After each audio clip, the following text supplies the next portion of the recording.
Okay, friends, we're continuing on this s'mores theme. We're going to make a pen.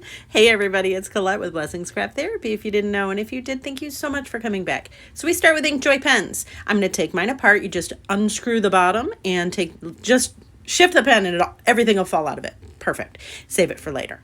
Then I have a whole bunch. I'm doing this for a family trip, so I have to do a lot of pens. All right, so then we take our pen and there's a little clip on it. You're just going to twist it right off. Now you can use a sanding block like I did. Got my sanding block, by the way, from Dollar Tree. You could sand it, or you could use, this is a nail, like a professional nail person's file. It's awesome. Anyways, a lot of you have asked, how do I put my pens? I do the drip method and I do this. I have a cup and I taped a bunch of dowels to it. It's just a Dollar Tree cup.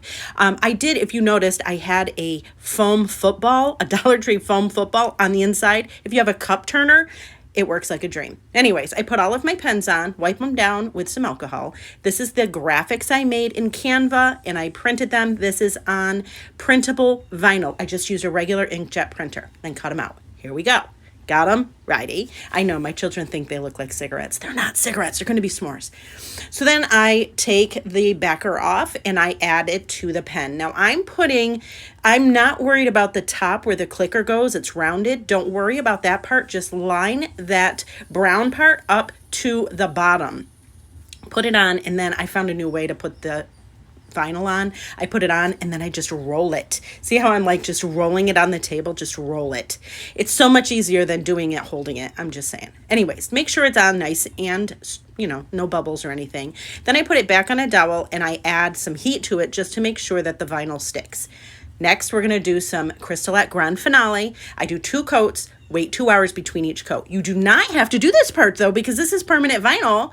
It'll stick, it'll be fine. It's just, I like shiny. I want it to look prettier, so that's why. So here again, and this is what it looks like if you were to do it on the cup, if you're doing many. Let that dry. Once it's fully dry, I'm using some fabric puffy paint, got it at Michael's, and I'm doing a nice big fat bead at the very top. This is where the clicker would go. This is the rounded end.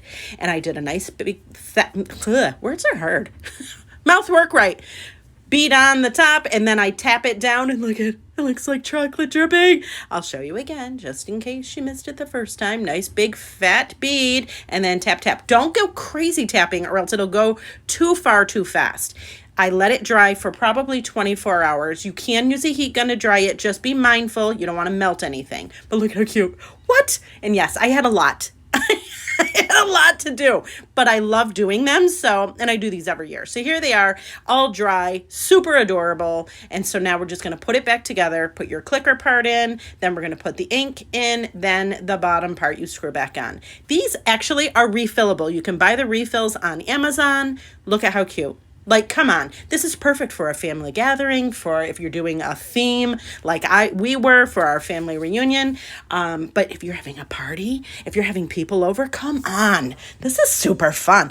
Or how about I just want a pen and a notebook and some bookmarks to match, because I'm a matchy-matchy person. Anyways, friends, thank you so much for watching, and I hope this inspires you.